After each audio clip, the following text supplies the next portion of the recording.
sebelum pertanyaan nanti kita akan masuk kepada cara pelaporannya. Nah, ini yang sering ditanyakan oleh para pengguna aplikasi gajian, bagaimana cara melaporkan sekarang ini dengan tidak adanya atau tidak menggunakan lagi ISPT ya.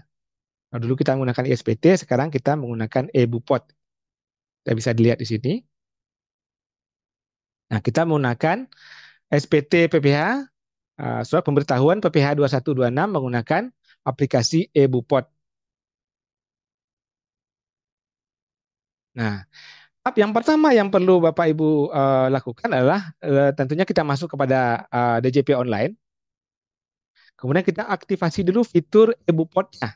Bagaimana cara aktifasi fitur? Kita lihat kalau pada saat kita baru masuk di DJP biasanya akan muncul di bagian informasi sini. Lalu kita pindah atau kita klik bagian profil. Nah, kita lakukan klik e-Bupot ini. Kemudian kita simpan dan ubah fitur. Biasanya akan logout otomatis. Nah, selanjutnya kita login kembali, lalu kita bagian yang lapor. Nah, kita masuk kepada pra pelaporan sini. Nah, ini akan muncul adalah Bupot 21 Bupot 2126 ini. Sudah muncul. Lalu kita klik bagian Bupot ini. Nah, di sini adalah muncul pengaturan. Jadi yang pertama yang harus kita lakukan adalah klik dulu pengaturannya. Apa yang perlu kita langkah berikutnya adalah penandatangan kita tambahkan. Penandatangan itu maksudnya pihak yang berwenang menandatangani bukti potong. Nah, biasanya itu adalah direktur atau yang tertera dalam akta perusahaan atau yang dikuasakan oleh pihak pengelola perusahaan. Nah, untuk penambahannya itu dapat di sini dalam kolom tambahkan. Nah, di sini kita tambahkan sesuai dengan NPWP atau NIK-nya. Nah, biasanya itu akan terhitung ataupun muncul otomatis sesuai dengan NPWP atau NIK yang kita daftarkan. Cuman kadang-kadang ada juga sebagian NIK yang tidak sinkron dengan aplikasi DJP. Sama juga dengan aplikasi BPJS ya, kita masukkan NIK tapi tidak terdata gitu ya. Nah, mungkin itu menjadi PR sendiri nanti bagi karyawan kalau memang tidak aktif, tidak mempunyai NPWP tapi NIK-nya juga tidak terdaftar gitu. Nah, solusinya biasanya itu adalah update ke aplikasi, update ke dinas kependudukan ya, mungkin lapor ke sana. Nah, kemudian kita aktifkan, simpan. Nah, untuk selanjutnya setelah kita disimpan, baru kita bisa masuk ke bagian bukti potong sini. Lalu kita rekam.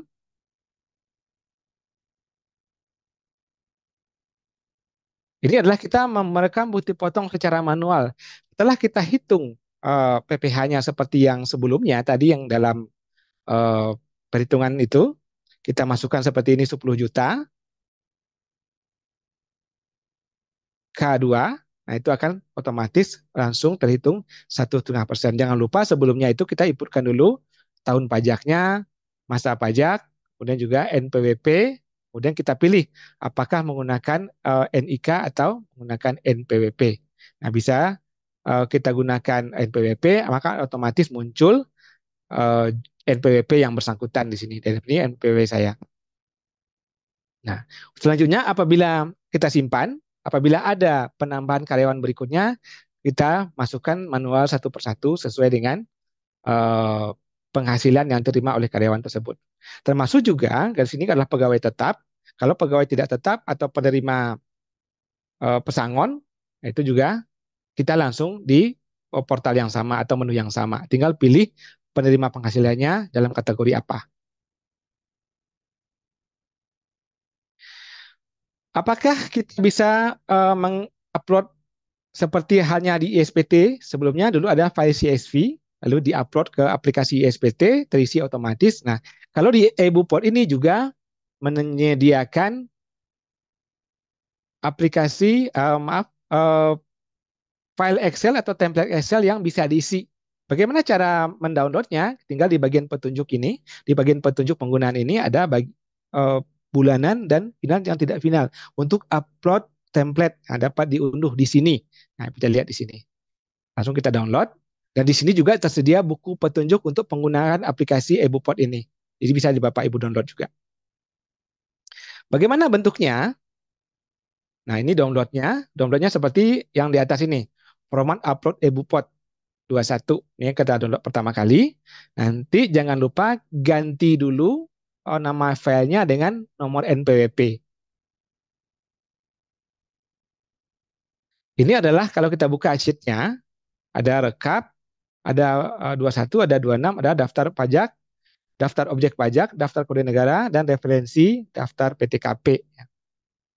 Nah, ini jangan lupa kita sesuaikan dengan masa pajaknya. Nah, biasanya kalau kegagalan upload ini kita tidak sesuai masa pajaknya. Misalnya Januari berarti 1, jumlah bukti potong yang PPh 21 ini, jumlah potong yang kita inputkan, katakanlah ada 10 bukti potong, baik itu bukti potong yang PPh untuk bulanan ataupun yang non bulanan.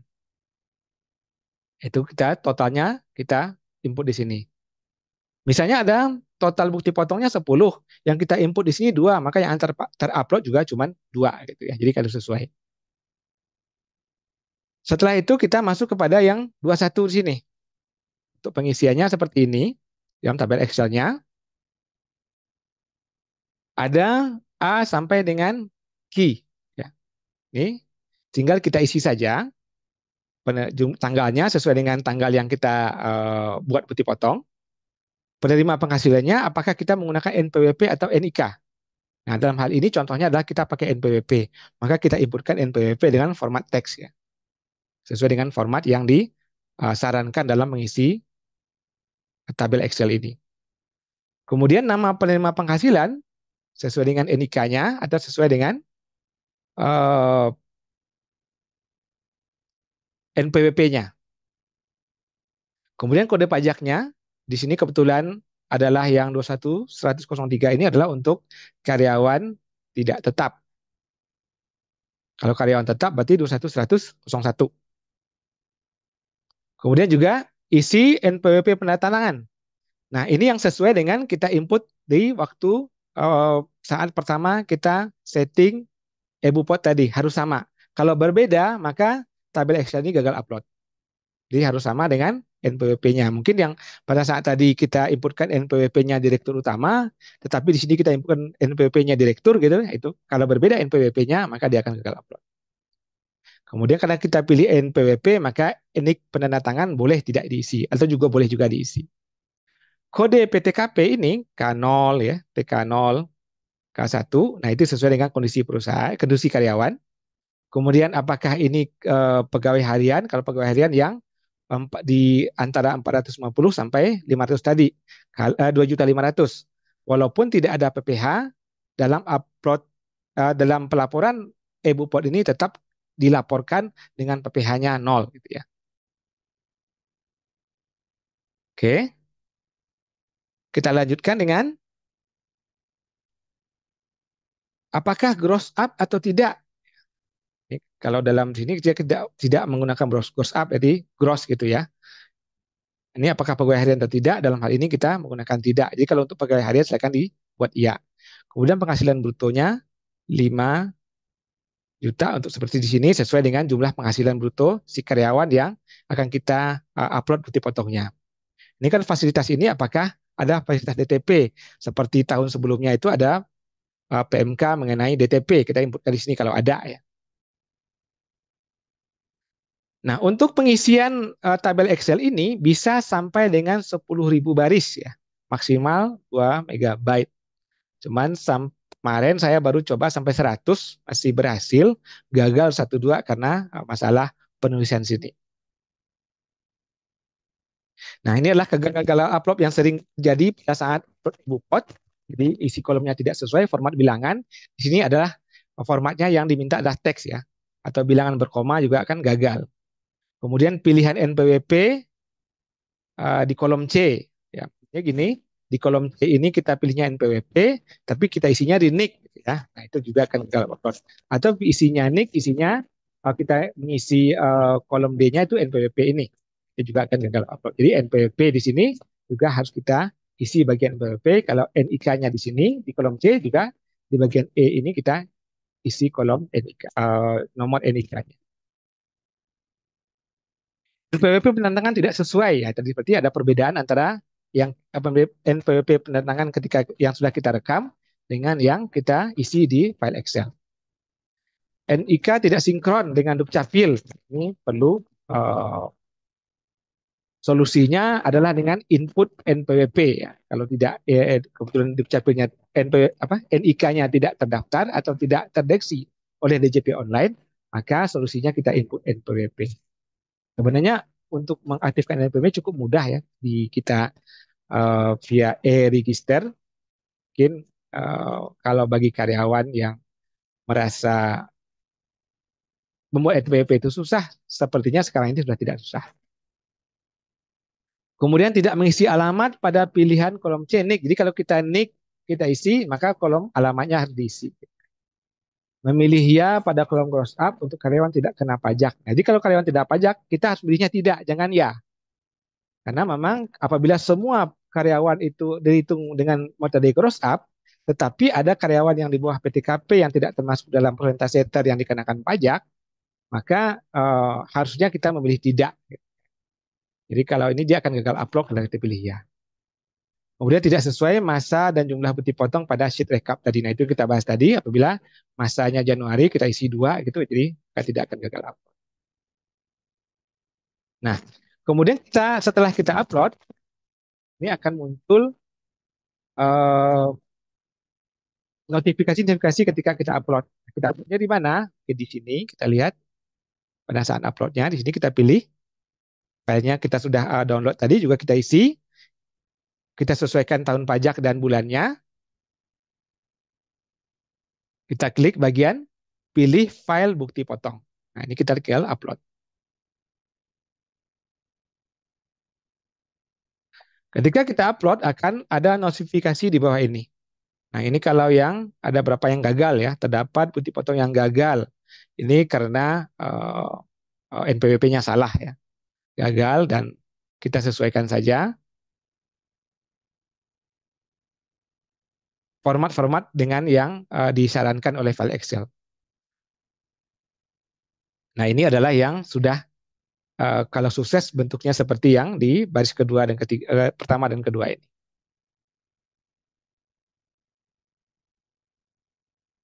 Ini juga ada keterangan ya NPWP yang tidak ditemukan ya macam-macam nih nanti sesuai dengan yang ada di kesalahan yang mungkin kita yang terdapat pada file Excel-nya. Nah, selanjutnya adalah apabila kita sudah upload mengisikan semua bukti potong, upload bukti potong sesuai dengan yang seharusnya, hasilnya kita adalah posting di sini. Kita klik posting. Nah, kita lihat di bagian SPT. Ini SPT, kita lihat di sini. Setelah posting, kita klik bagian penyiapan SPT, maka akan muncul seperti SPT induk kalau kita menggunakan iSPT. Nah, kita klik saja di sini. Kalau ini adalah bagian download bukti potongnya. Ini adalah bagian untuk mereview apakah SPT induknya sudah sesuai dengan yang kita inginkan, yang daftar yang kita seharusnya dilaporkan. Bentuknya seperti ini. Sampai kita klik ke bawah, pegawai tetapnya sekian, yang pegawai tidak tetapnya adalah jumlahnya sekian, sampai dengan baris ke-18 itu ada simpan. Ya. Silakan diisi dulu bulan dan klik NPWP pemotongnya, dan tanggal dan bulan lapornya.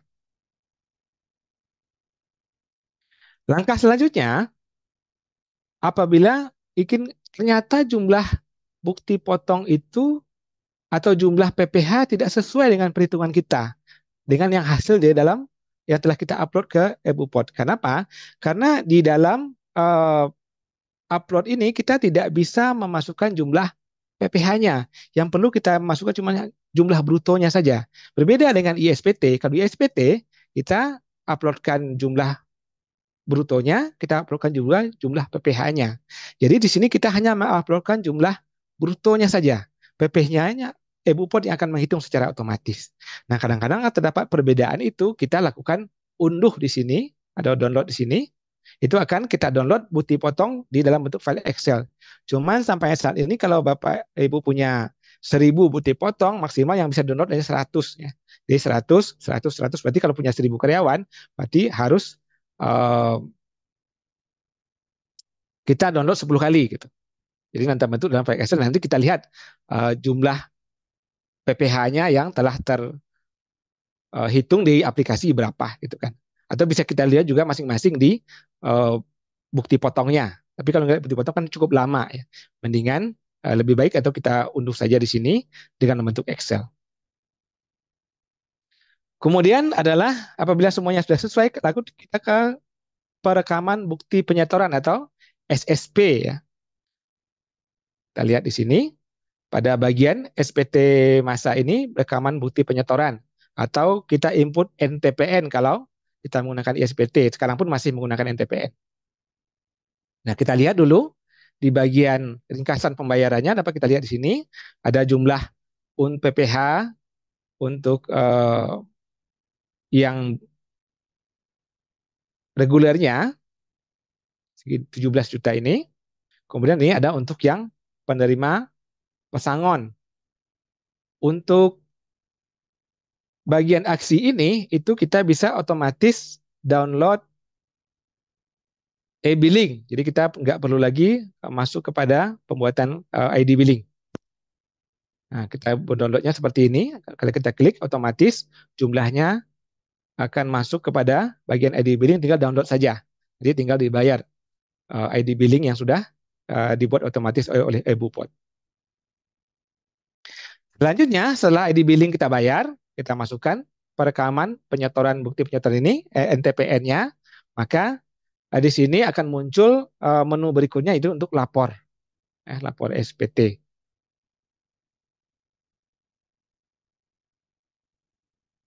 Nah, ini adalah untuk menu lapor SPT, kirim SPT apabila kita bayar. Nah, nanti akan muncul kode verifikasi seperti biasa, ya, kode verifikasi yang kita dapatkan dari email.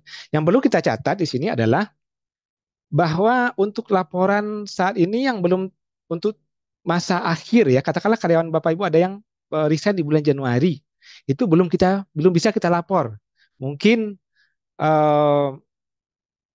sampai tadi saya cek itu belum ada menu untuk lapor karyawan yang resignnya. Jadi mudah-mudahan kita tunggu nanti sampai sebelum tanggal 20, mudah-mudahan sudah muncul di aplikasi e-Bupot ini. Jadi kalau Bapak Ibu punya karyawan yang habis masa bekerjanya di bulan Januari ini, ya harus nunggu dulu untuk pelaporannya. Kemudian adalah pengaturan bukti perekaman. Nah, ini adalah salah satu fasilitas atau menu di e-Bupot ini bahwa ada pembatasan untuk yang bisa akses e-Bupot. Jadi dengan pengaturan bukti perekaman ini. Ini baru berapa hari yang lalu diluncurkan, tinggal menambah bagian perekam ini.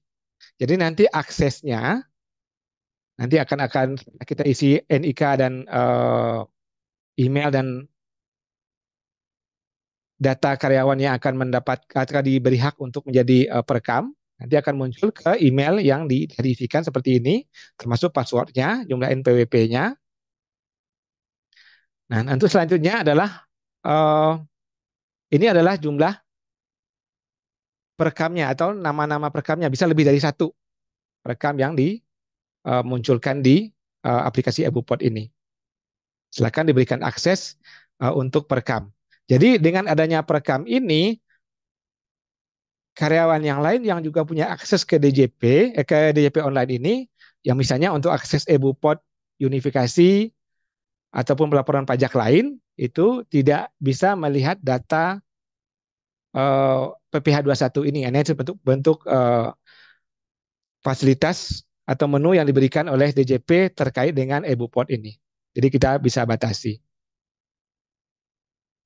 Nah, ini kalau kita masuk kepada menu perekam. Jadi kalau untuk akses ke karyawan yang ditugaskan menjadi perekam Bupot, aksesnya melalui link ini. Jadi akan muncul seperti NPWP ini, NPWP perekam ini muncul di sini sesuai dengan kata sandi yang telah kita inputkan. Nanti akan muncul hanya bagian EBUPOD saja, langsung ke bagian EBUPOD. Jadi tanpa juga bisa melihat EBUPOD 26 atau PPH lainnya di dalam DJP online. Nah, ini kalau kita lihat siapa saja yang menjadi perekamnya, dapat kita lihat datanya di bagian profile.